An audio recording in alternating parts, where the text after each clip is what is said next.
It is a new year. Happy 2019. New Year. Happy New Year to everybody watching. Oh, yeah. Another episode of FTMIG live on the Midas Letter Network. It's 2018. It's 2019. Yeah, I did a tweet today. If anyone follows our FTM investment Twitter account, I said it's the first new trading day of 2018. That was incorrect. That was not true. It is 2019. Got your back, bro. This is for sure. Yeah. I know So- what I would do if it was 2018. How was your holidays, beginning? man? Ooh.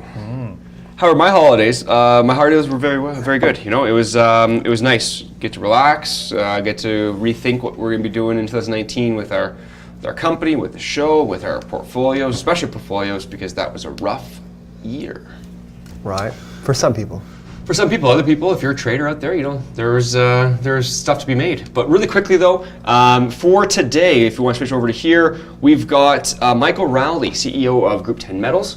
We had an interview with him. He's going to be showing, recapping 2018. We had Melinda Rombouts, CEO of EEVVF. We had a nice interview with her as well, going over, again, 2018 and what she expects her company to be doing in 2019. We have Greg Johnson, CEO of Metallic Minerals, also going to be coming on here to recap his year. And of course, Jonny Mac is breaking down the TA. He's fantastic. If you haven't seen him before, he's doing Aurora, Hexo, and Wayland. They were the three top picked in our poll we do weekly in our Follow the Money Investor Group Facebook group.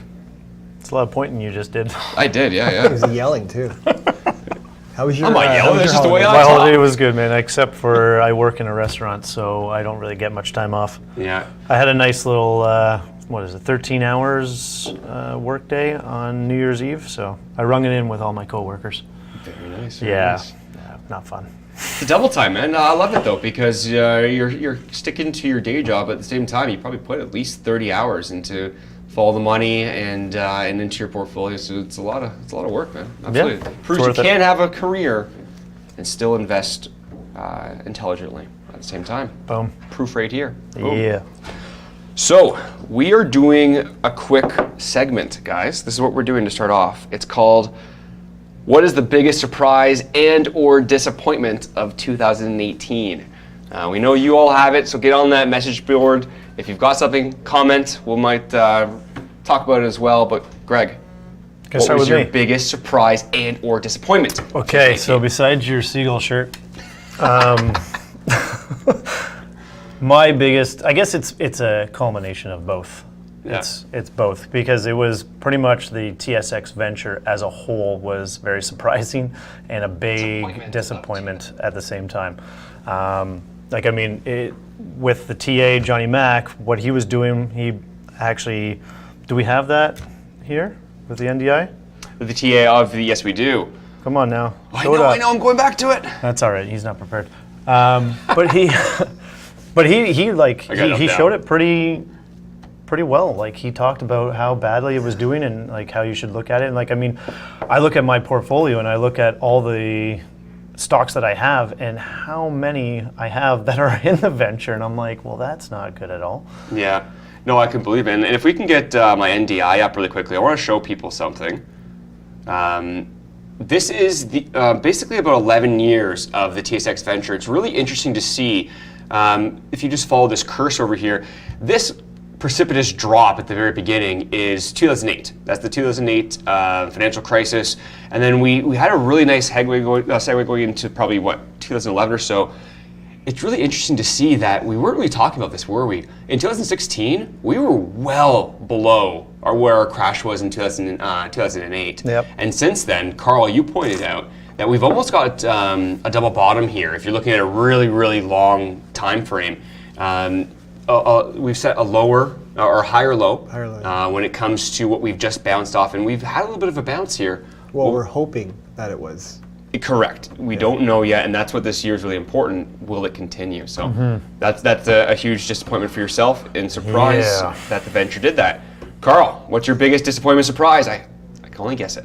Well, first of all, nobody asked me how my holidays were. Oh, how are your holidays? But anyway, we'll just who cares about Carl, right? And I think that question, I think the surprises and disappointments kind of go hand in hand. I think for me, the venture was one of them because it did affect my Garibaldi. But I'll start with Matica. Matica was definitely a disappointment. Going back to basically a year ago, I know I was touching base with the management and all that, and it just definitely seems like they didn't take advantage of the opportunity that still was there for cannabis, and because they didn't execute, with their facility on time. I mean, the facility seemed to be decent, or actually good. Like it was, you were there, right? It was a good facility. Yeah.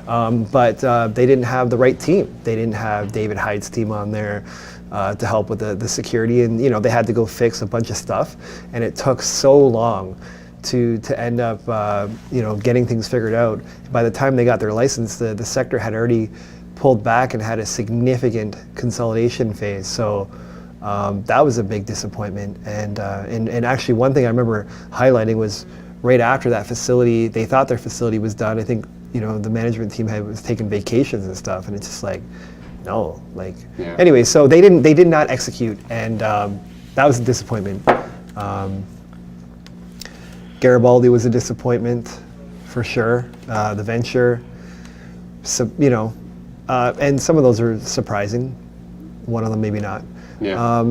But I think what was surprising is to hear about green growth brands, right? Remember, it was like around last September. It was like the end of last summer. Yeah. And we were told about it from a friend of ours, and we started researching it. And it was like, wow, like a lot of the money, even the sentiment around Bay Street here was that a lot of the money was going to go into U.S. cannabis plays. So I was starting to really figure it out. Like, I got to move my money and get involved into the U.S. side, and wasn't able to get into that company on an IPO at all, or and even when it IPO'd, I waited because the market was not really there, right? So came back, took a position, and surprisingly, really, really happy to own that cannabis play.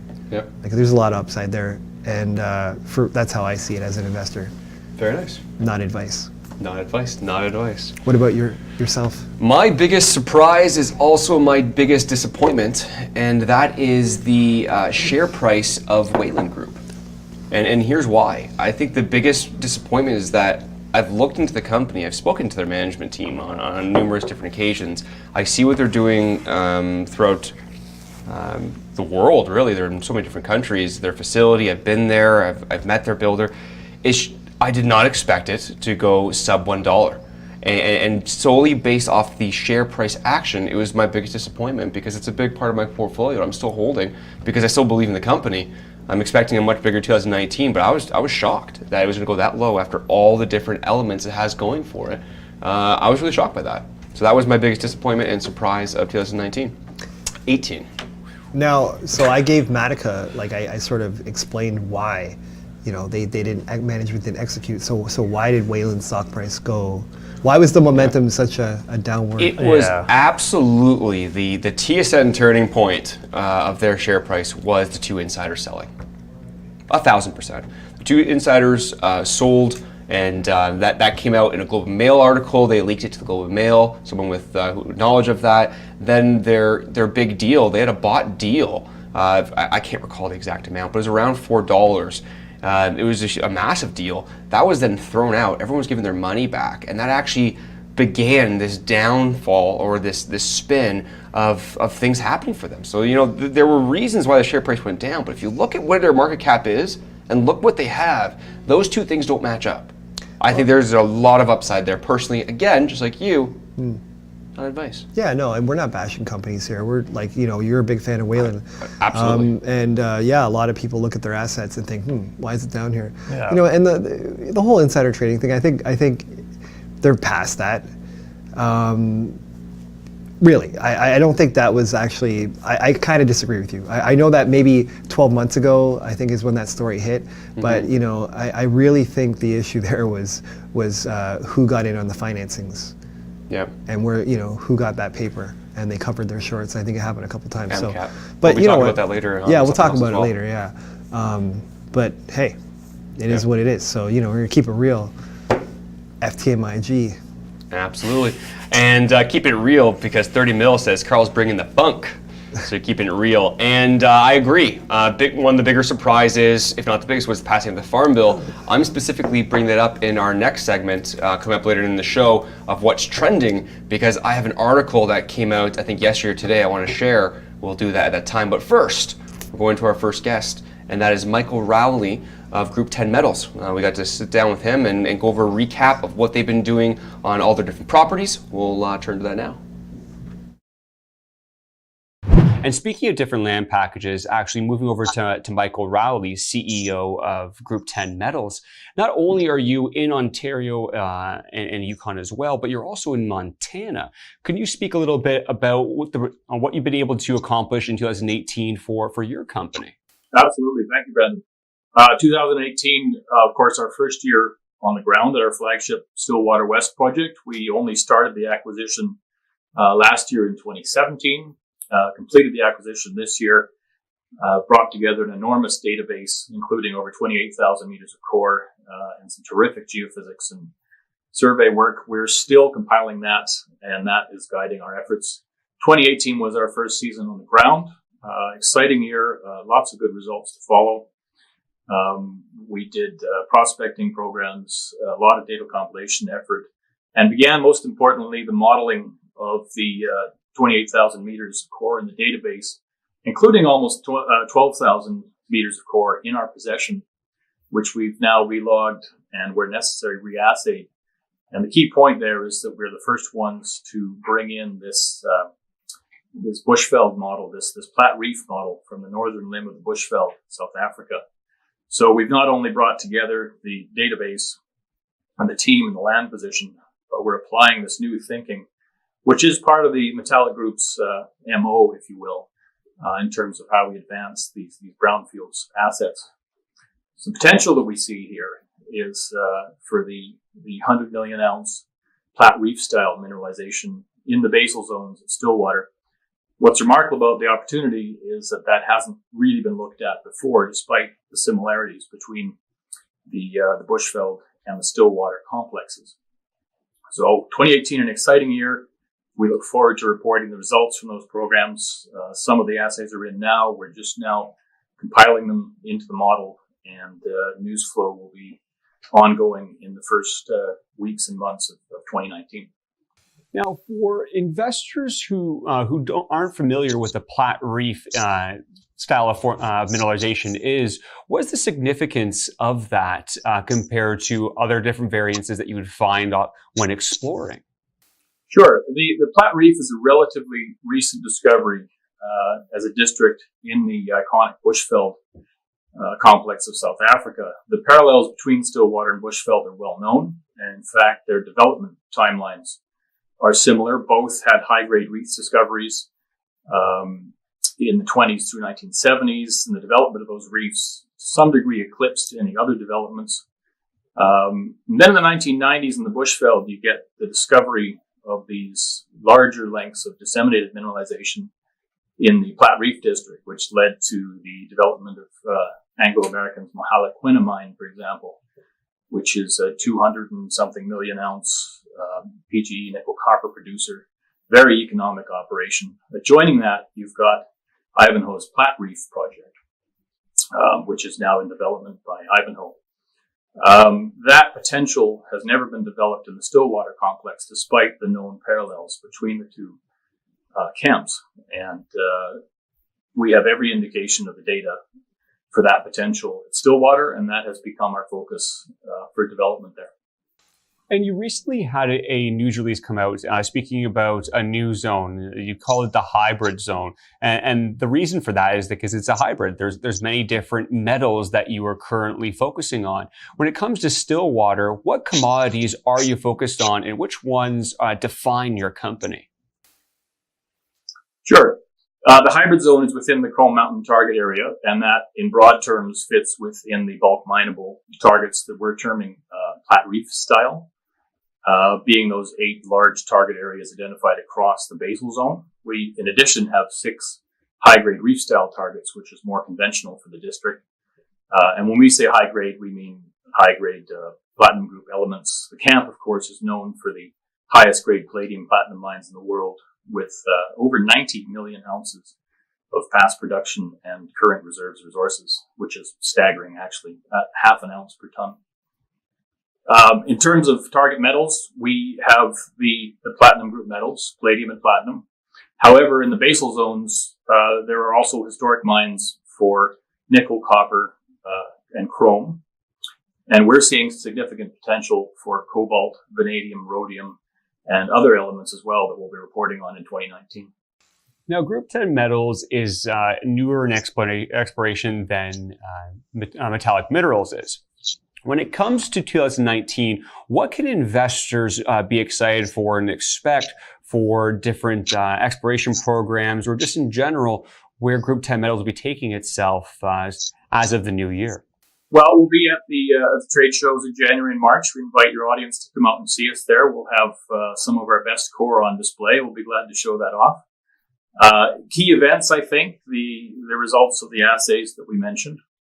I think the most engaging thing is going to be the results of the core modeling work that we've been doing, as we're the first ones to add that up in the context of this 25-kilometer wide property and the stratigraphy there, as we draw these parallels with the Bushveld and add this up for the first time in terms of where we are in the system and where we see potential for these very large polymetallic mines, deposits. So, Michael, if you don't mind, some people, they actually don't know that the Stillwater District is actually one of, if not the highest grade production of palladium in the world. How is Group 10 looking at that, and is it a big focus for you for next year? Good question. Yeah, the Stillwater District is renowned for its palladium riches. It is half an ounce per ton, staggering grade. 10 million ounces past production plus 80 million ounces still in the ground in the JM Reef deposit. And that's open. That's just simply where they stopped drilling. It's a staggering wealth. Sibanye-Stillwater, of course, bought those mines in 2017 for $2.2 billion as we were making the acquisition there. And that, we're above them and below them in stratigraphy of the system there. So it's very relevant to us. It speaks to the metal riches of the camp and the district. And that is the highest grade platinum palladium mine of any size in the world, and certainly outside of South Africa and Russia. It's a fantastic wealth. We certainly have palladium on our ground, and past explorers have focused on that. We have extended the basket to include the technology metals as well, plus some other ones. But as we discussed, it is a polymetallic system, and they occur together there. So what is currently happening in the palladium markets, with palladium rivaling gold as the most valuable precious metal, is very much of interest to us, and makes us one of very few options for investors looking for exposure to the palladium space.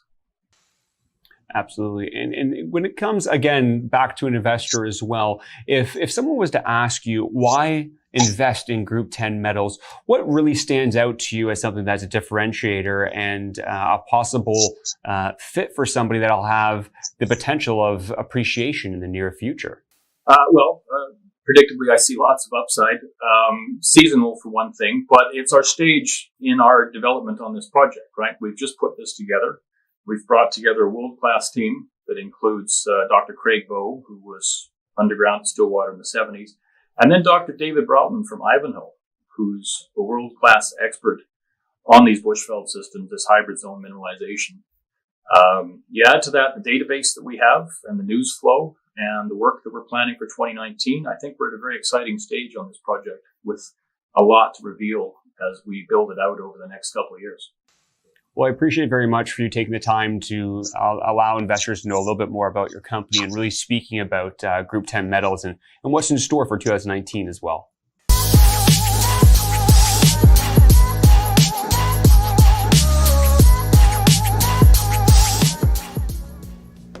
And we are back. Thank you, Michael, for going through that.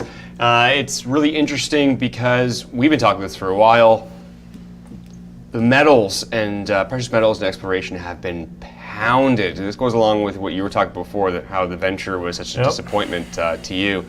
they really have been pounded for a long time, and there are a lot of investors who are looking at this and thinking, this could be potentially a very big year for precious metals and into these different exploration companies. So I appreciate that very much for going through the overview of your company. More to come on them in the coming weeks. And they are a client. Absolutely. Well, let's remind people. Yeah, and I've learned more from Michael and Greg Yeah. about the mining industry than anyone else I've been talking to over the last couple of years. Yeah, really knowledgeable. When we started talking to them, it was obvious that they have such experience in that space and top-notch management. And it's really cool that we have that dialogue with them. We're like, hey, email us with any questions you have, and it doesn't just have to be related to our company. If you guys want our opinions on whatever, we'll give you an objective opinion, and it's great. No, I love it. Fantastic. So, hopping into another segment of ours, which is what's trending. Because a lot of the time we spend so much time on social media, and people, anyone who's watching this right now, you're watching us on social media, you get it. But the amount of people who don't fully understand just how many investors and news is circulating on Facebook, Twitter, Instagram, Reddit, whatever it be. So that's what we focus on. And there were a couple things that stood out. Greg? The CPTPP. That's TPP. It's hard. It's a lot harder to say than the TPP. I learned this morning you can also call it TPP-11. TPP-11. Okay, that's easier. That's less of a tongue twister. It was 12, but we know why now. Yeah. Well, exactly. So I don't know if people have been paying attention to this actually or not. The TPP, the Trans-Pacific Partnership. A partnership that's been going on for years. But then when Trump came into office, one of the first things he did was say that we're backing out of this. Well, the reason why you just said it used to be TPP 12, but now it's TPP 11 is because this was just passed. It's going to cover over 13% of all global trade. I think I saw something about like 18,000 tariffs. Yeah, we're going to be removed of this. Removed and changed. The United States is not a part of it. Yeah. That's actually really, really big, and no one's really talking about it other than these headlines are going. So that's been trending, but I'm surprised more people aren't talking about it. Is this negative for the states? Well, it's Trump, right? He ran on this. This is one of the things he said he didn't like, and one of the things he changed right away. Two things: they can always join the TPP. There is an option, TPP 11. Yep. But also they're trying to negotiate their own deals, which is again a Trump thing, that they want to negotiate with these all these other countries, right? But negotiations take a couple of years. Yeah. So, I wonder if it'll help him for a re-elect or not, because it doesn't seem like certain things are going to get done. But for Canada, Japanese cars, I think there's a tariff there on Japanese cars where you'll potentially have 6% coming back.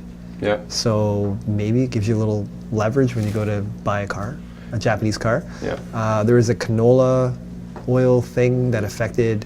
There's a lot of moving parts to this. I was telling you earlier. Yeah. But there was a 39%. It's huge. There was a 39% tariff on something canola oil related. Yeah. And so many other areas, right? It's pretty crazy. But yeah, it's significant. It's about what we do with this down the road.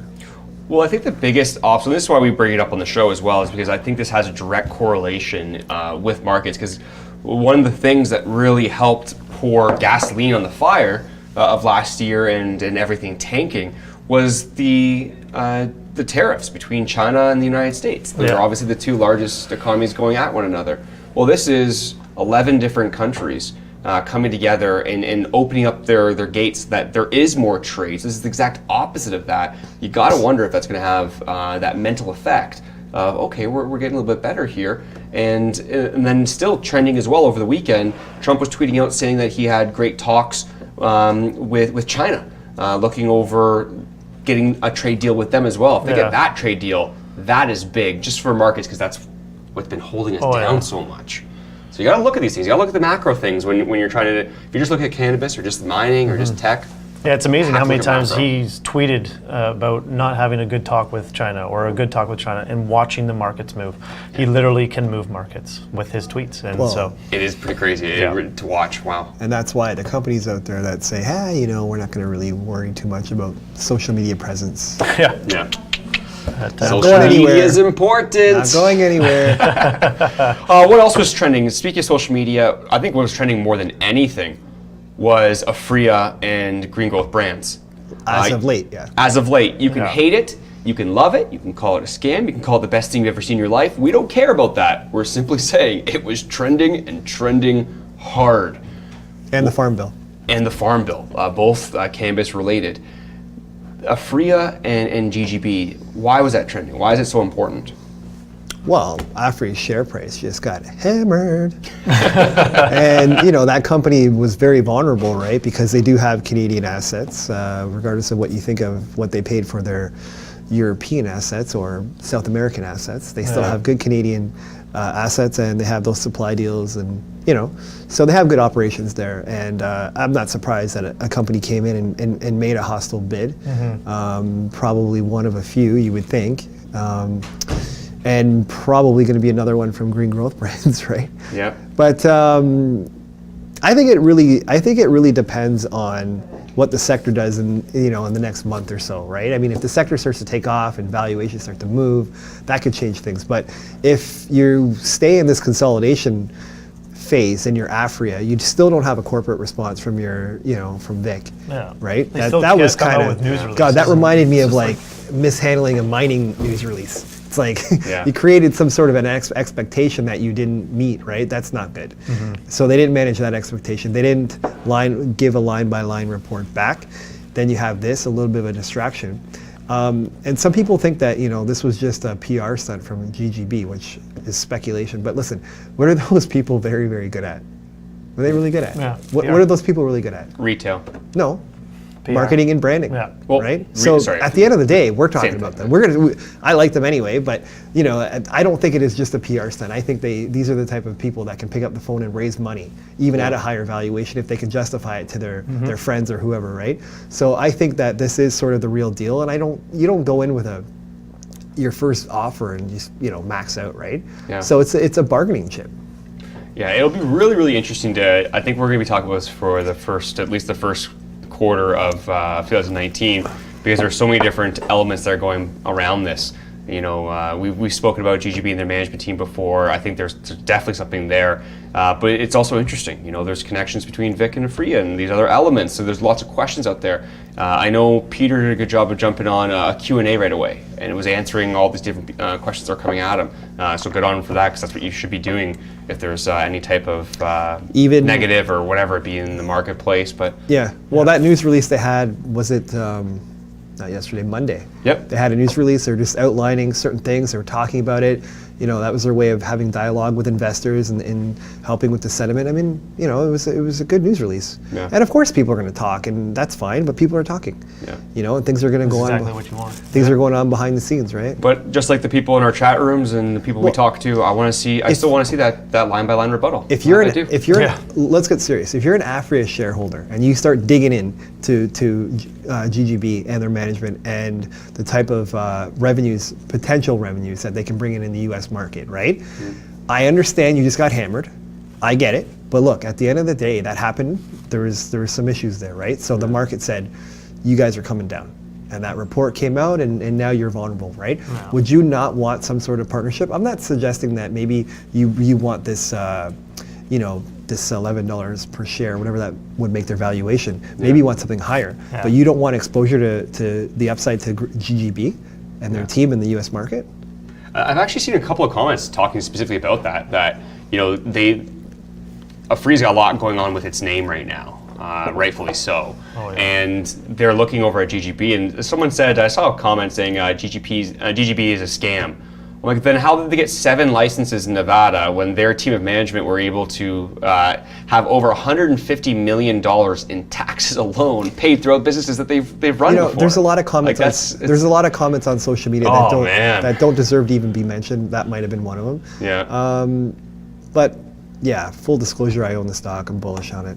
Yeah. I own half what I used to, actually. In our chat rooms, I was saying that when it ran, I took half off the table because I'd rather look at half, and I'll cheerlead my other half if it keeps going up, or I'll look for a re-entry if it keeps going down and go back into it. So that's a possibility for ourselves as well. One person says, I want no exposure to Vic. So you know what? People are still looking at this, and they have a right to be looking at this. But, Welcome back, Cameron. the last, thank you, Cameron, for that.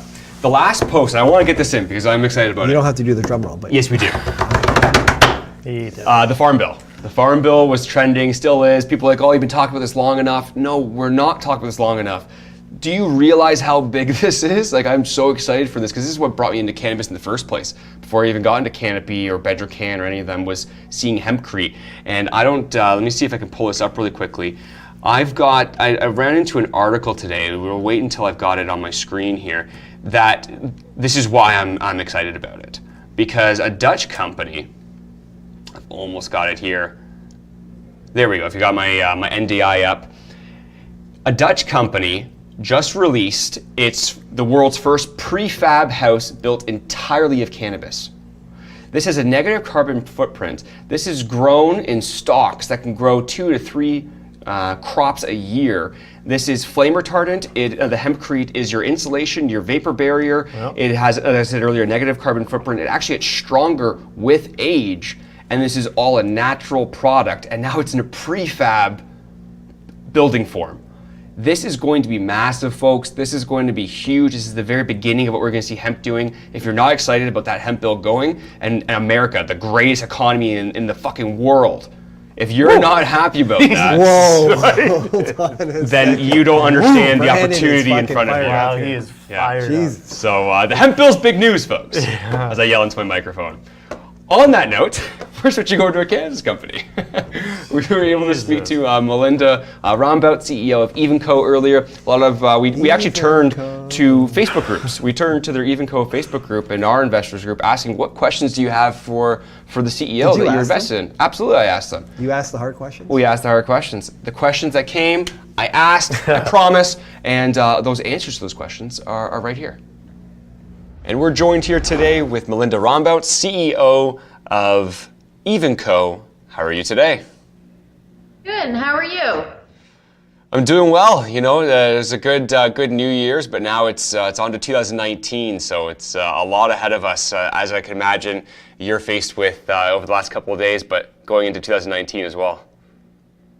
Yeah, as always, going full tilt and really excited with the new edibles regulations coming through. So that's really exciting for us and the EEVVF brand. So we're really looking forward to 2019. Yeah, and before we touch about edibles, I just want to quickly touch on a couple of developments that have happened recently since the last time you came on our show, and that was what a lot of investors were waiting to see. The sales license amendment going through, but also you've now done your shipment of clones and shipment of dried cannabis. How are those first steps in the clones and dried cannabis shipments? So clones have been interesting. We have a unique packaging that really makes it affordable for us to package. So the actual packaging material is kind of unique. It comes out of the greenhouse industry, and so that way, really to ship about 4, the packaging materials themselves are only a couple dollars as compared to some of the other options out there that is quite a bit higher per plant. So yeah, it's about, I think it works out to be about $2 or $3 for 4 plants just for the packaging material. So we can ship out product a lot cheaper. I think it's been really good. It's been very steady as far as the clone shipments. One thing that we're working with Newfoundlanders right now is I'm not sure that people were aware that it costs the same to ship 1 as 4. So we're really hoping that we can update our friends over in Newfoundland and get them to know that, because that definitely improves the cost per plant. And yeah, we made our some big shipments of dried trim and bud.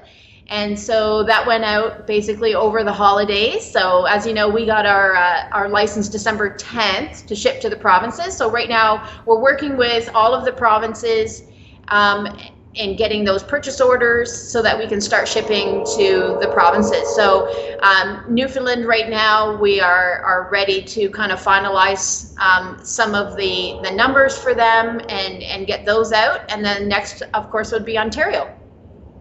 Yeah, and leading right into my next question actually is getting into the stores for Ontario and BC and other provinces. Is that going to be happening in Q1, or is it going to be in Q2, or is that where are we at with getting those into so that all investors or consumers can start purchasing some flower from Eve & Co? Sure. So Ontario, definitely Newfoundland and Ontario will be very, very shortly. So Newfoundland, we're hoping to get on a call with them today. The OCS actually comes and visits us this week so that we can just finalize some of our numbers and start shipping out that way. We've got purchase orders coming in from the private stores. So yeah, we're really excited. So Newfoundland and Ontario definitely, hopefully this week, if not next week. And then BC, of course, will be our next province that we're heading to. Hey, and that's great to hear. So as you know, we always turn to our community for questions. We turn to different groups across all social media and asking investors what questions they have. And a lot of them centered around your facility, as you can imagine. People are curious about the progress in your phase 2 of your facility, but also there was a question, so it's kind of a two-part, where they're asking, is it fully funded? And if not, what type of avenues are you looking to for financing the rest of your phase 2 construction? Right. So I think when originally we had hoped that we could finance most of it through sales. Now, one of the things that's really hurt us is that our flowering room number 2 was ready in July, but it just got licensed in December. So that really threw off our numbers, which is really disappointing. But moving forward, yeah, we're looking at different debt options right now. Well, debt is definitely my preferred choice. As you know, I'm still a larger shareholder, and we've always been against further dilution. But of course, we're looking at a number of options. But right now, we do have a very promising avenue with a local bank. So that's what we're really focusing and really hope to. It's a previous relationship, so we're hoping to move forward with them. And so we're very excited about that. It just opens up the possibilities. And, you know, there's so many different opportunities when it comes to this industry as far as, you know, what's happening for export, our brand. So this is where, you know, having a little bit more cushion is also going to help us. So it's really looking after not only the expansion to make sure that we can keep that all up and on time, but also looking at other opportunities that we may need funds for. Absolutely, and specifically talking about the facility in itself, how are you coming along with phase 2? And for investors who may not know, in 2019, what is your forecast kilograms per year that you'll be able to complete once this next phase is up and running? And what do you have currently running, actually? Sure. So, like I said, flowering room number 2 was open. So right now we're sitting at 220,000 square feet. It is sitting right now. By the end of January, it'll be in full production. So we should have full harvest starting in March. So pretty excited about that. It's definitely definitely a lot of more work for our team, but they're really getting together and really making this work. And then phase 2, we had to get a lot of stuff done before it started freezing. So we worked with our municipality really closely to make sure that we had everything in place so that we could get moving on that phase really quickly. So all the stump posts were put in. I think that there were some pictures posted by our marketing team on Facebook and some of the other social media as far as some of the other buildings. So right now the builder is focused on there's going to be a hot water tank. It's part of the heating system, so they're working on that. They're working on the boiler system in the room for the boiler system, and then also our irrigation is going in. So they're basically doing all the groundwork. All the material is here and ready to go. So we're just crossing our fingers to make sure that the weather works with us and so that we can keep going. But construction is still happening every day. It's really moving ahead. So like I said, we're still, all the building material is here, just ready to be up and going. So our plan is, right now it looks like we should be ready. The entire building should be up by the summer, and then with first harvest in the fall. So right now we're sitting at about, we are looking at about 5,000 kilograms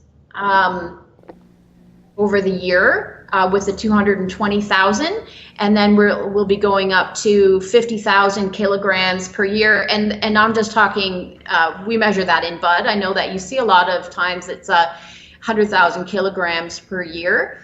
We stay very conservative numbers. Like we're not going to exaggerate our numbers. We're really hoping that eventually, once we're up full in production, that we're really going to blow away our shareholders with what we're able to achieve. So I think with bud and trim, we definitely will be getting close to that 80 or 90,000. But if we hit the yields that we've been hitting lately, I believe that we should be able to easily surpass, and impress our shareholders with the production numbers that are coming out. Yeah, and I appreciate that. It's good to hear. And a lot of people were asking that specifically because one thing that I've noticed on my end, just looking at social media and talking to investors, they're getting much smarter. They're looking for companies that are able to provide this information, but provided a competitive advantage because there's so many different players out there where I think this year, in 2019, you're really going to start seeing the quality companies who are executing really start to break away from those who had just a lot of empty promises. So I appreciate you letting us know a little bit of that information. But off the top of the head, by any chance, do you know what you're aiming for your cost per gram moving forward or even currently at this time?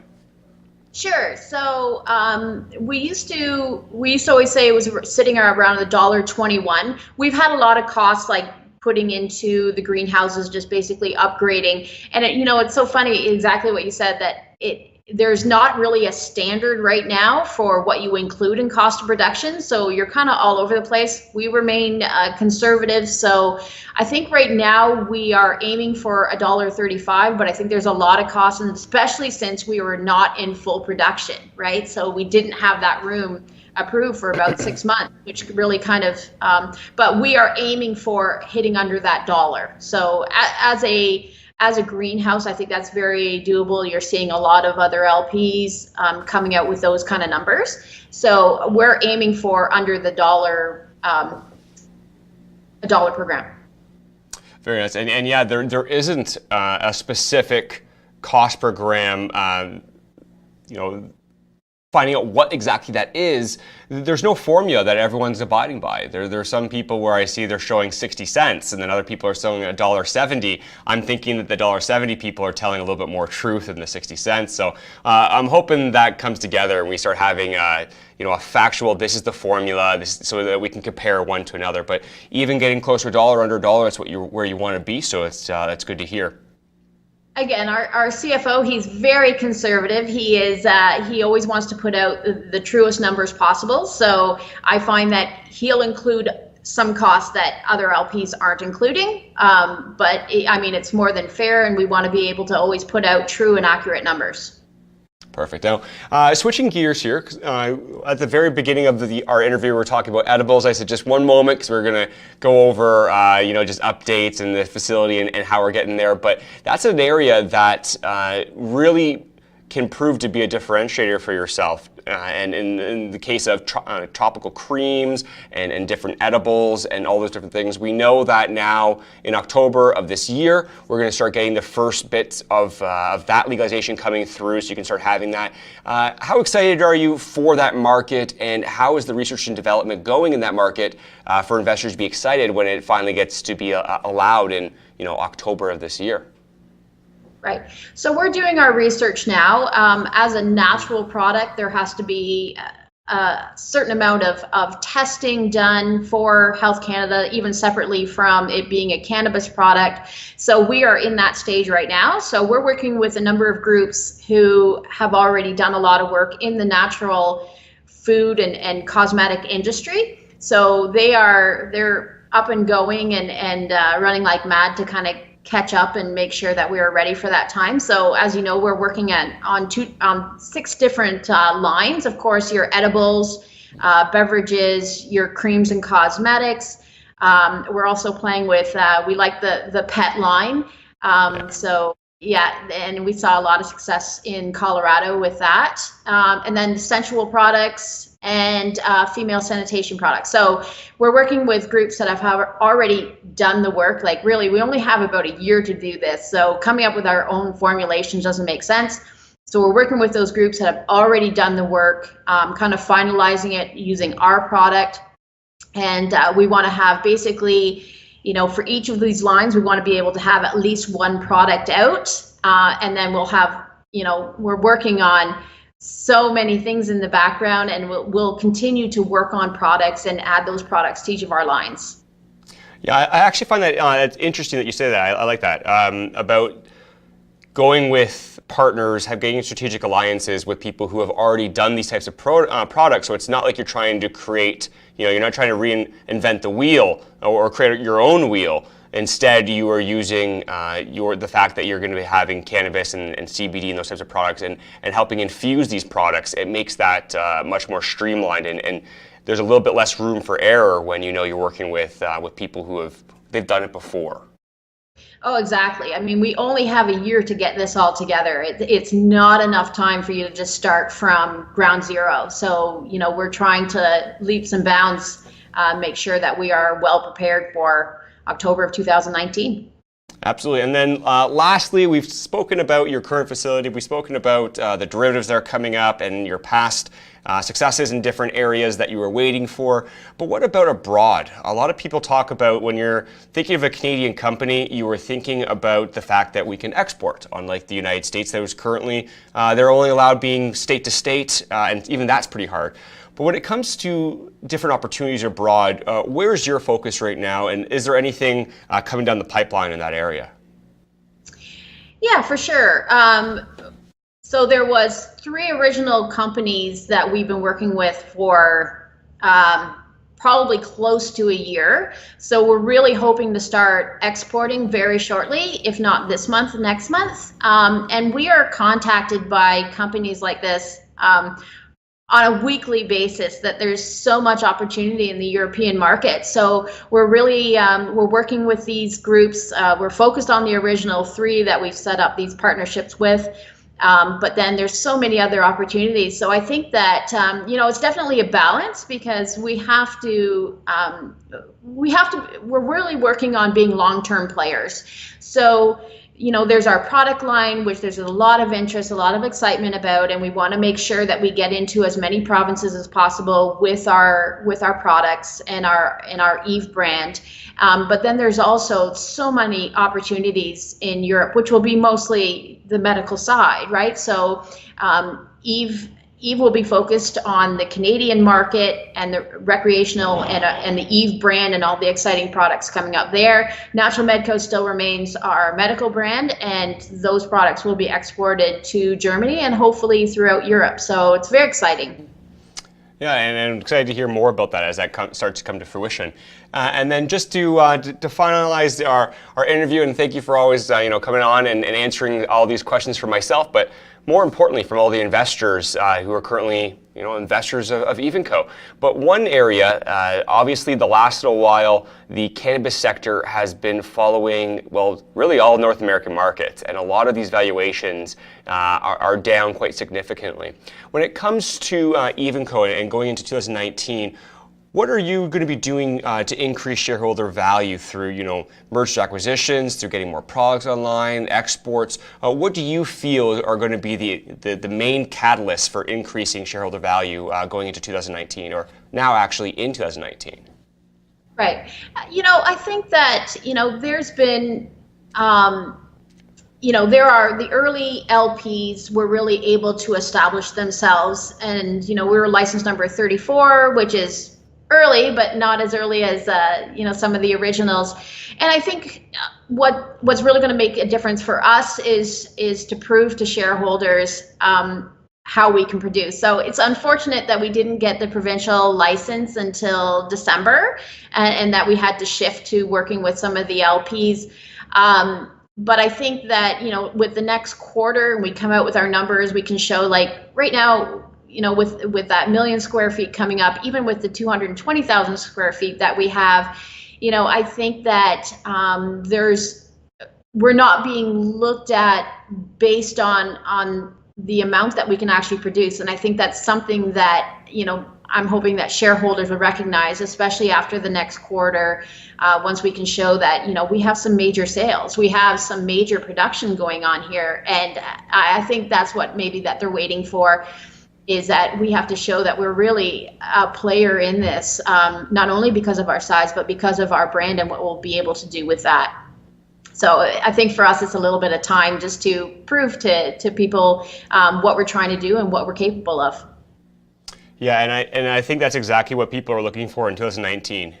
We've gone the last several years where speculation has really driven share price and just in general has really driven this market, where this is starting to come into the year now. I've always been saying Q3, Q4 is when it's really going to begin, where it's show me the numbers.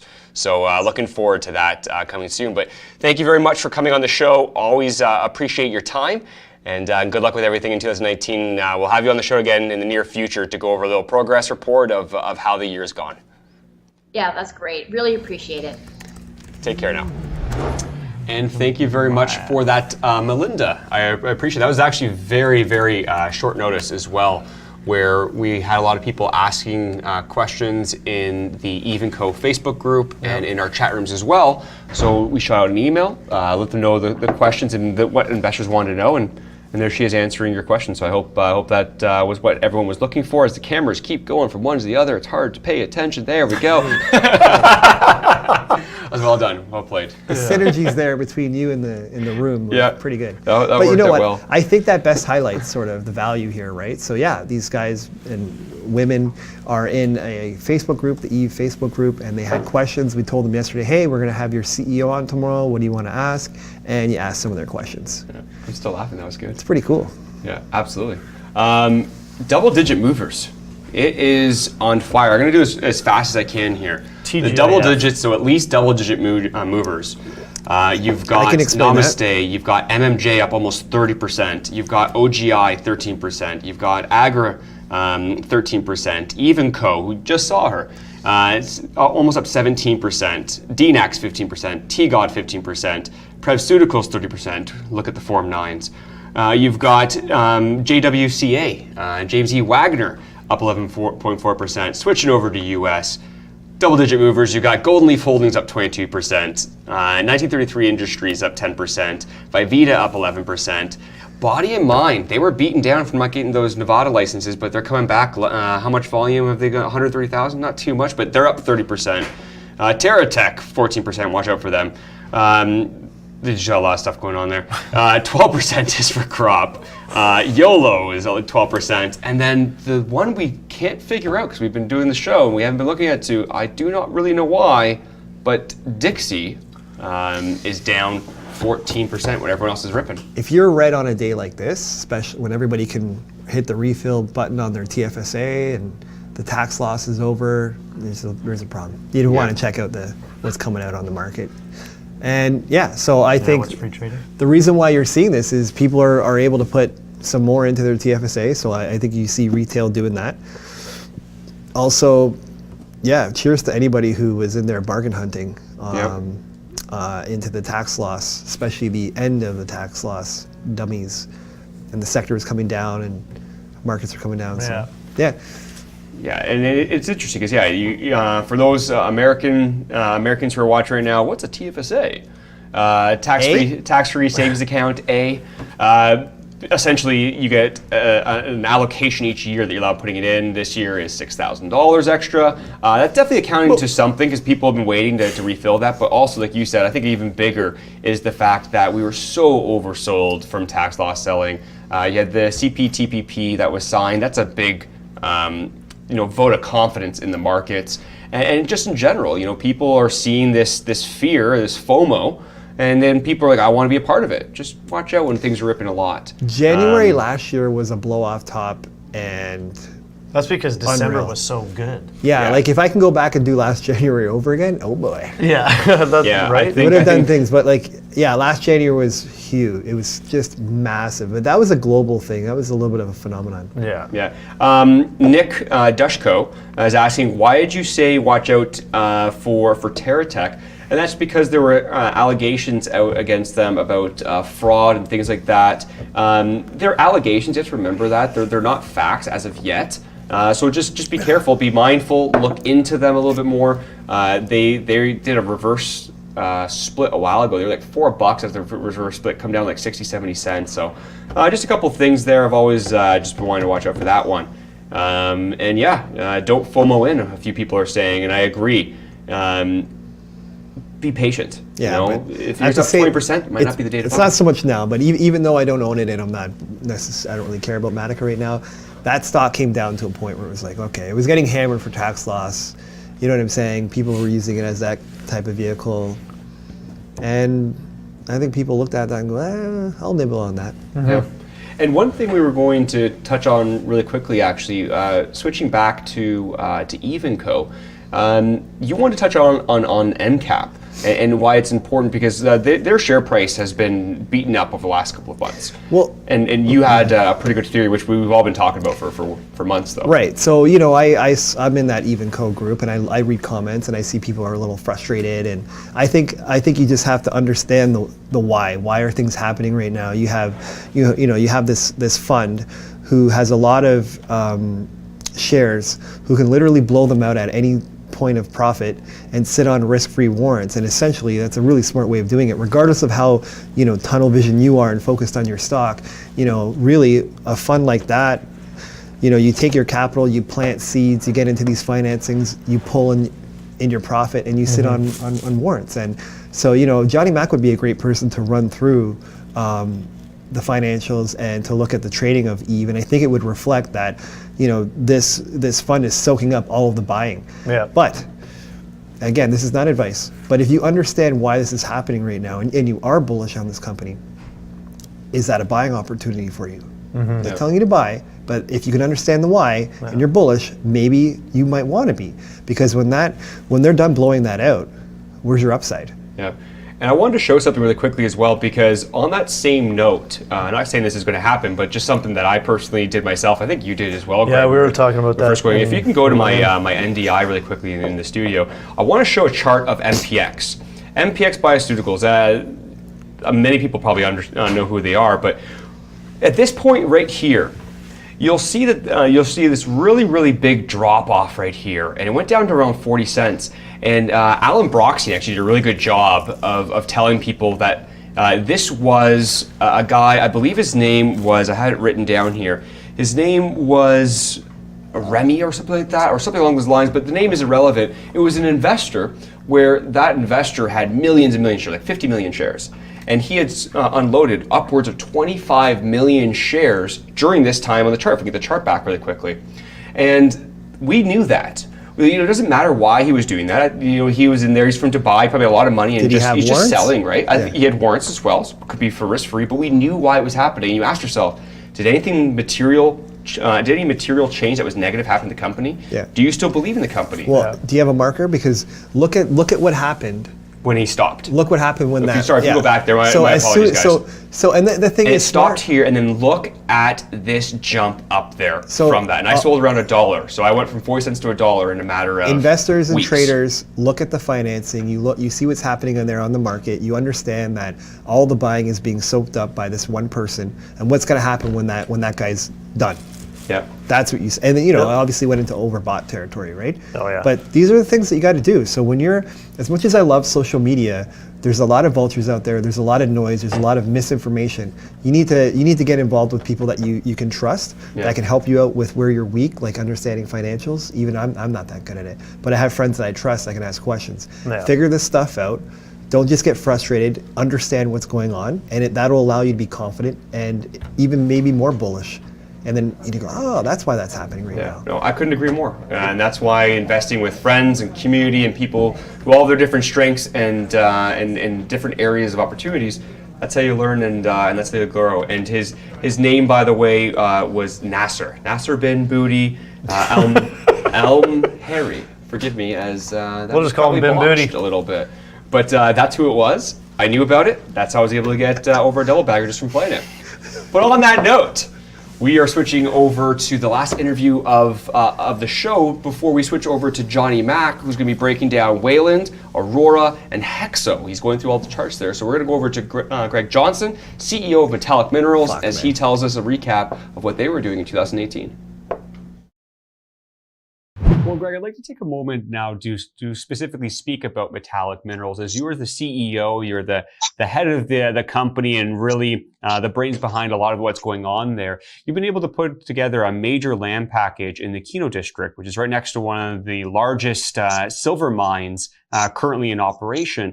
What has happened in the year 2018? What are the different milestones that you were able to reach? And can you give us a little bit of an overview of what Metallic Minerals is? Yeah, so Metallic Minerals is this is our second year, so we're the most advanced of the three Metallic Group companies.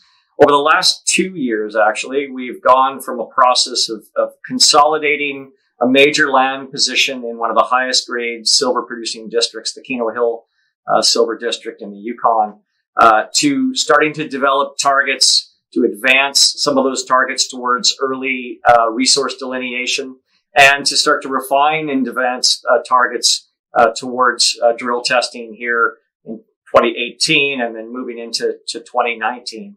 So it's been an exciting period of growth for the company as we've gone from this initial acquisition focused period to this target development and testing period where we are now. At 166 square kilometers next to Alexco, with 10 of the 12 major structures that control mineralization in the district. This is really a very exciting exploration opportunity. And with the results that we've seen to date, we've seen strong encouragement that we've got the same type of geologic setting as we see next door in the more developed side of the district. Our model here with Metallic Minerals is that we think the Keno District has the potential to be really a world-class silver district. And by that, we see the opportunity for a 1 billion plus ounce type district with further exploration. Amazingly, the Keno District so far has only seen quite shallow exploration, quite shallow mining depths. And so the opportunity to be able to explore along trend and deeper is where we see this opportunity to be able to potentially find new discoveries. Recently, our neighbor Alexco has made a major new discovery, the Birmingham silver deposit, which is probably one of the best quality silver discoveries in the industry right now in terms of grade and quality. And what's exciting for us is when you see that level of discovery in a mature district, it really is an indication there's a lot more to be found in this district and excellent potential for creating value through exploration. Absolutely. And heading into 2019, are we still having results that are going to be coming out early 2019? And what do you think is in store for your company next year? Yeah, we've been providing pretty regular updates about once a month on the various projects. But coming into early next year, we see a series of important news releases.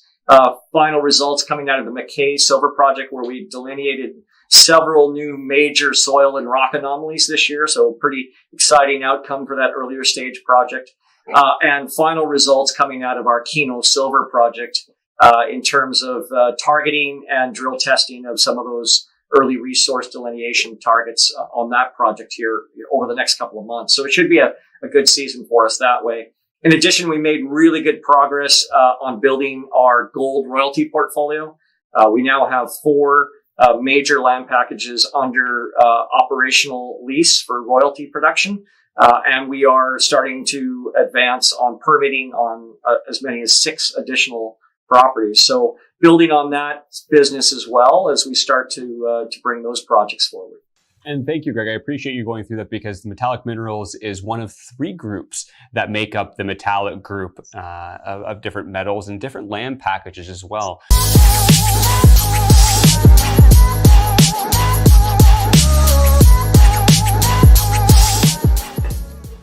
And thank you for that, Greg. As we were saying earlier, I have, both of us actually, have had a lot of time speaking with Greg Johnson because he not only talks about his company, but just in general, his experience throughout the last 3 decades of working in the space.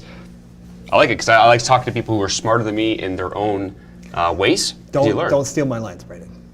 But I wanted to. That was his line. Why'd you have to point out that I stole it from you? Come on, man. But no, I appreciate it. Lots of different things to be looking into in the mining and exploration world. As we said earlier, there's a lot of these precious metals have been beaten down, and if we do start going into recession, which is there's some rumors that in January Canada is going to announce that it is in a recession, which isn't this crazy, oh my goodness, we're all going to die. A recession simply means you had 2 quarters of contracting GDP in a row. That's normal. You look for a soft landing. You get your interest rates back to where you wanted to. Bob's your uncle. It was all planned. So don't freak out. Where's Jonny Mac? Jonny Mac is coming on the show now. If we can get the World Wide Web to bring him over and put a screenshot up so that we can start breaking down these companies that our investors voted on. Jonny, how you doing? Good, guys. Happy New Year to y'all. Happy New Year to yourself. Happy New Year. Do you want to just break right into it then, guys, or? Oh yeah, we've been waiting. Let's jump right in. You got the magic, my man. You pick which one you're going to do first. Maybe whatever the number 1 stock was. Let's jump right in. Okay.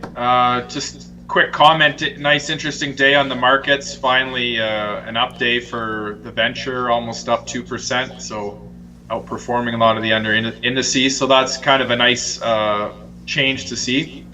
Anyway, we'll start with Wayland Group. Guys, just before I get too detailed, I'm getting some bad feedback from you on my voice. Okay. We'll affect it here. Thank you. Okay. So this one seems to be a very popular choice. It keeps coming up, so obviously a lot of people are in it. I've kind of covered it a couple times. My opinion on it hasn't really changed, and I think the very first time I covered it, I said the stock really had a lot of work to do in order to get things on a better foot, and that has not happened. So you can see here just continuously it cannot hold these bottoms that it's forming, so we're continuing to get these declining bottoms, lower lows, however you want to call it. I did reference before, I think the last time we talked about it, I was looking at this zone here roughly between $1.15 and $1.05 as a very critical support. And we're getting that by looking back in time. That was basically our all-time low. We set that back in the fall of 2017.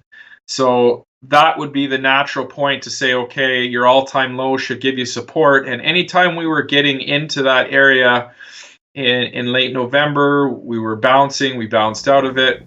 We got back there again in early December, we bounced out of it. The problem is that subsequent to that, around mid-December, the stock broke below that. So we've broken below a very critical support level, and TA 101 broken support becomes resistance and vice versa.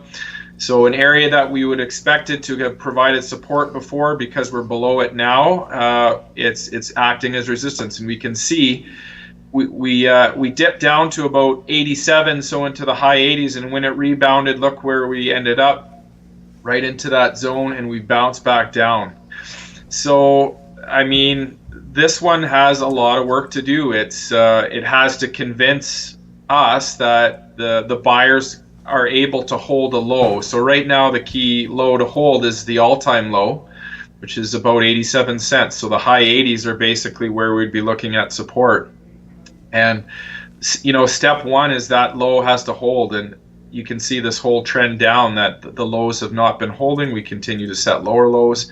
So that's step one is just put in a higher low somehow and then use that to pivot up. We did have some positive divergence with RSI, even though we were setting lower lows, lower highs, and the price action we were getting the opposite in RSI, but it never really materialized. And one reason I was suspicious of it is because our trend following indicator, because this is a trending market, the PPO was not sort of confirming the same behavior. So let's sort of zoom in. That's sort of the bigger picture view.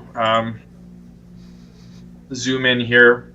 So I've identified this is the old support area that's now resistance. So this would be the area, I think, very important for the stock to reclaim that as support and get back above it. Right now, I mean, it's up today. as of writing, I guess it would be up about 3.25%. So yeah, it's up 3.25%, but it's actually underperforming the sector. As you know, the sector is up as a whole today. There's a lot of companies up high single digits, several up double digits. So as a whole, Wayland is actually underperforming the sector. So that's another danger sign. You know, you have a stock that's basically trading near all-time lows. It's recently set a new all-time low, and it's even on a green day, it's underperforming. So you know, I know there were a lot of people buying the stock in this whole area, thinking, you know, it's so low, it can't get any lower, and that's the problem. Especially when you break below an all-time low, which we have, is there's no price action below this 87 cents. Or there's no historical price action for which we can kind of look back and say, okay, where are we going to find support next? Basically, 87 cents is it. And if the price were to turn down and break below that, then, you know, it's anybody's guess about how hard it's going to fall or how much lower it has to go. So obviously, from a fundamental standpoint, if you were buying it here and you thought it was cheap, you probably might be buying it here and thinking it's cheap as well. But to me, in my own personal preference, I wouldn't be trying to find a bottom. It's called trying to catch a falling knife. You never know how low it's going to go. So I think, to me, it's important that it regains this trend. You can might not be obvious on your screens, but the 20-day moving average is sitting right in this zone as well at $1.07. So there's not only the price resistance, but the moving average resistance is there. So it's got some work to do. If it can push above this area, I would expect it to pull back and retest that area and try and confirm that support that the bulls have taken back control of this zone. So that would be an important step. I think in the intermediate term, the short term, it really needs to hold this low. So it needs to push back up and prove that, you know, it's not going to keep setting new all-time lows. And we're actually in an equilibrium pattern here. So we had our low here, rebound, we set a higher low, and there was a reactionary lower high, higher low here as well. So we're in this sort of equilibrium pattern, but I think even if we were to break the most recent high, which is $1.04, that still puts us well into this resistance zone between $1.05 and $1.15. So I think if you're looking at it from a longer term perspective, it's this area getting back above it, pivoting it back to support is very critical. So we'll see if this area holds. Maybe it bounces a little bit in between these two support zones. I mean, there's some room for traders to play in here, but if you're investing long, the less risky strategy, rather than trying to get lucky and catch the absolute bottom, is to wait until the bulls have shown some sort of strength and regained at least this old support level. That's how I would play it myself. So that's my take on Wayland. Long story short, lots of work to do on that one from a chart standpoint anyway.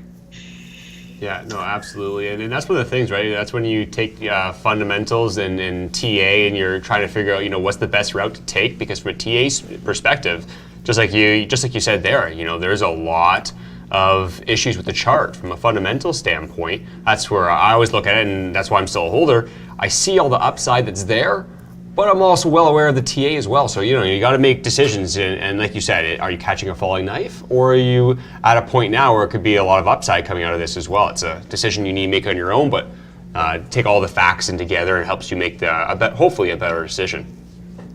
Yeah, absolutely, Brandon. And the real distinguishing feature, I mean, if this was a different stock and we had price action below this level in the past to look, and you say, okay, there's a real fundamental case here as a buy, and then you maybe had like a support area or previous price action at 75 cents or something. You could make a risk reward decision at that point based on that, but we just don't have anything here.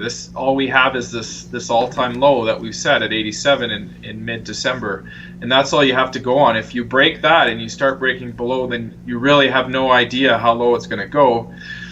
And a lot of people that are fundamentally driven only tend to think, well, it can't possibly go much lower. But I bet you there was a lot of people saying that back up here at $1.60. Yeah. You know, and look where we are now. You know, you've almost lost 50% from there. So that's the danger, that and that's the problem with you know, when you're buying something that doesn't have that price history. So changing gears here to Aurora Cannabis. When I look at a chart, I like to try and zoom out a bit and see if I can find any critical historical levels. So I've kind of focused in on a level around $7 to about $7.25. I've identified it here in green. It's basically a previous resistance level on this push in mid-November.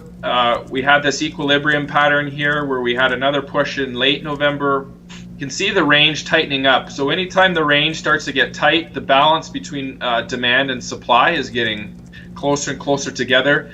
And notice we had quite a push off out of this area. I mean, the volume absolutely exploded. We had a huge move up, basically almost a double from, or no, it would be more than a double from where it pushed. So we know that we went from a condition where supply and demand was very tight to a condition where, at this certain price level anyway, buyers were very dominant. So if we look back in history, look at all the bounces we've seen out of that area, and you know, we did lose that area in the summer, and it pivoted back down off that as a resistance. But ever since we regained it, again, we've had a couple rebounds off that level. So for whatever reason, you know, it seems to be significant. So we lost it temporarily here in early December, but a quick move up, and we actually gapped up back above that support. So the problem that we're coming into now is we've fallen below, we've rebounded, and this area looks like it's testing and acting as a resistance zone. And that's potentially concerning, that, you know, has this area, which for whatever reason is significant, has potentially you know, transitioned into a resistance area. So that's one thing I'm watching. You know, we had lots of distribution here. Look at the volume, but on this pullback, the volume has been dropping off. So in that sense, that's a good thing. If we zoom in a little bit to a tighter time period. So here's that zone again. So I have my eyes on this area. The 20-day moving average is right at the top. The 20 days sitting at 724. So that's obviously a resistance. You have this price area as a resistance. Your immediate term support are, we had a nice double bottom at about 621, 623, 621. So this made a slightly higher low than here, but basically call it the same thing. I just call it a double bottom. So I'm watching, you know, if it can break above basically the 725 area. The high we set here on last Friday was 722. Again, the 20 days at 724, 725. So if we can get back above there, I see that as a very good sign. And then I would be looking for it to probably set a lower high than here. Certainly, you have the 50-day falling 50-day moving average. I'd expect would be resistance. So some sort of low high to be set in here if it does get above, and then I would expect a retest of this level to happen. If for whatever reason it can't get through, it is a nice candle today. It's a piercing candle. You can see we actually opened below the low of yesterday.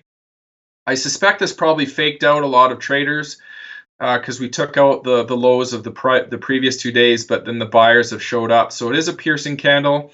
We are well past the halfway point of Monday's candle, and we started out low. So that's good. So, you know, the sellers did try and push this down early on, and the buyers sort of rejected it. You know, now it's time to see if they can follow through and push back above. And if for whatever reason they can't, then you have a $1 range here. It's a fairly wide range where the price might end up bouncing around before it decides to pick a different direction. If for whatever reason, this curls over and we lose this support level from this double bottom, I would be looking back to this August low around 530 area as the next area of strong support. So, if you're a bull, you'd be hoping to see that this double bottom area continues to hold as support, and eventually we can get some sort of pivot. Right now, just basically trying to put in, confirm basically a higher low is formed and pivot off that.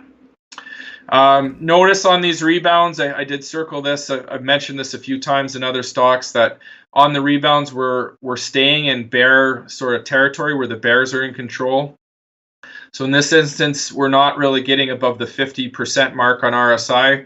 So anything above 50% is considered, bullish or sort of positive momentum. But anything 60 and under, basically, if the bears are in control, that's where you'd expect the price to stay. And you can see on the last two rebound attempts that the bears have maintained control. The rebound attempts have failed, and we haven't even got above that positive momentum territory. So that's worth noting. Might I add, by the way, I love the zoom the feature. It's just zooming in right in so you can actually see that. So good on you for that. I appreciate that. Oh, yeah, no problem. Brandon, so let's switch gears again to Hexo. This is the weekly chart on Hexo. Really, really nice uptrend on this one for a long time, and now we're into a consolidation. If you do the Fibonacci retracements on this, I don't have them on the chart just because they tend to clutter things. But this level that you hit in August, and again that we hit in late December, is basically a critical level because it corresponds roughly to the golden Fibonacci retracement, and that's kind of the deciding factor about whether this is just a retracement, in an overall uptrend, or is the trend going to completely reverse. From a price action standpoint, we have reversed the weekly trend. We are putting in lower lows here and lower highs. So, the chart has to turn that around. You can see that here the 50-week moving average was acting as support because we were above. So when we came down to it, we would expect we would get support. It did push off. We've moved below that subsequently, and now that 50-week moving average is showing as resistance. And we're actually bouncing up against that today. This is a weekly chart, remember, but it's going to encompass today's action. So the action today is bouncing right up against that 50-week moving average. Looking back in time, same thing I did with Aurora. I just sort of highlighted an area that seemed to me there was, for whatever reason, tends to be a significant area. And it's, roughly speaking, $5 to about $5.50, maybe even $5.60, about a 10% range. So when it first moved up here, we got a rejection, pulled back, another push up, a rejection, pulled back. So we've had a couple significant or relatively significant pullbacks. And when it finally got above, again, old resistance becomes support. So you can see that that area has transitioned to a support area. We got a bounce off that when we came off our all-time high. Obviously, we set a lower high here, and then we ended up breaking the trend. We broke below this low, and we've not only did we break below the low, but we've lost that support area. So that previous support area now becomes resistance. So again, not surprised at all to see if the price were to come in here and reject downwards, because it's basically broken support and you now have it as resistance. So the key support resistance levels that I'm looking at, this zone here in the red, which we're into today, support, very strong support here, looking back towards the August low, roughly between $4 and $4.10. So, about the $4 level, give or take. I think this is a key level to hold. If the price can even start moving sideways here, that's a win, as opposed to, if for whatever reason this curls over and we move below this August low, then you're looking down to the low $3 range as your next support level, and you would definitely be in a reversal of this uptrend, and possibly a much more prolonged correction versus if it can hold and rebound. So nice movement on if we zoom in a little bit today. So that was the weekly. Zoom in on the daily. Really nice movement today. This is a bullish engulfing candle. You can see that this is our candle on Monday. It was red, so we did set a new high, but we did close below the previous day. The buyers did buy the dip a bit, so we opened lower than yesterday. Again, probably faked some people out because we had this bit of a tail, and then the buyers have kind of taken charge. So it's an engulfing candle because this candle is being completely engulfed by this one today, so that's good. The volume is decent. Overall, the price action is kind of in this sort of downtrending channel. You can see that we actually broke below it. This is almost like, because the stock is already downtrending here on a daily chart basis, and then we break below it. It's almost like it gets, the sellers get a little bit carried away. You can see we got oversold here, and the buyers quickly bought this dip. So we're running into this this angular resistance line. This line that I've driven here is sort of a pushback. And if you recall on the weekly chart, we're well into now the old support, which is now resistance zone, and we're also up against the 50-week moving average. But really nice move today on Hexo, double-digit gain. It did manage to get above the 20-day moving average, which is good. So this is quite a move.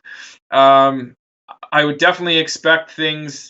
If it's going to consolidate, which it might, because there's a number of resistances, as noted, that it's up against, I would definitely expect a higher low to form than here. And, maybe start form an equilibrium pattern. Let's see if it can pivot off that and move back up to sort of challenge this resistance area. So not only do we have that historical price resistance area, just take a note as well. Your 200-day and your 50-day are sitting right there in the blue and the red. So a number of key moving average resistances as well to overcome. But a very nice day on Hexo. It's leading the sector, which is good. One big day like this doesn't mean the trend's necessarily going to change around. It's still within this downtrend, keep in mind, but not a bad start. I think as the Chinese proverb goes, the journey of 1,000 miles starts with a single step. So, this has been a nice bounce off of the August the support level. So not looking too bad, but definitely need to see some more follow through and more price action to confirm that the bulls are kind of taking charge. I think I did want to highlight here, this is the price momentum oscillator. It's the same family of indicators as the PPO and the MACD. Tends to be a little more conservative. So the one thing I did want to note is during this whole correction phase, when it's been down, the indicator has not been able to get above its signal line. You can see that a little more aggressive the PPO has. It's kind of moved above and below. So we haven't seen that except for today. We're actually getting a crossover today on this. So that's a good sign. That's assuming that this price level holds by the end of the day because it's based on the closing price. But that could be an indication that the bearish momentum is starting to fade out a bit. So the bears still have momentum. We're obviously still very negative here.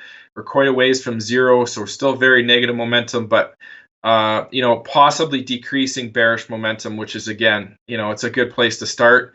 RSI, we're right at 50, so we're still within that area where the bears are kind of traditionally in control.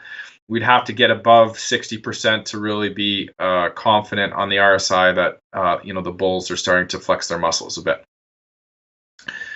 So that's those three. I see we have a little bit of time left. I just wanted to point out, in previous shows, we have talked about the Venture Index.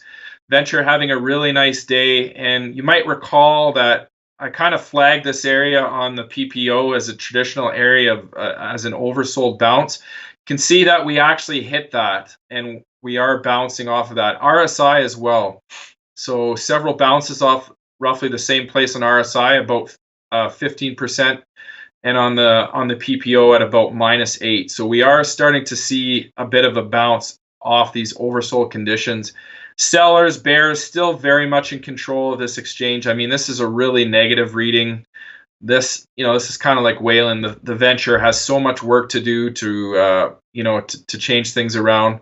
So I would view this bounce as sort of a short-term bounce. I did have the daily chart here.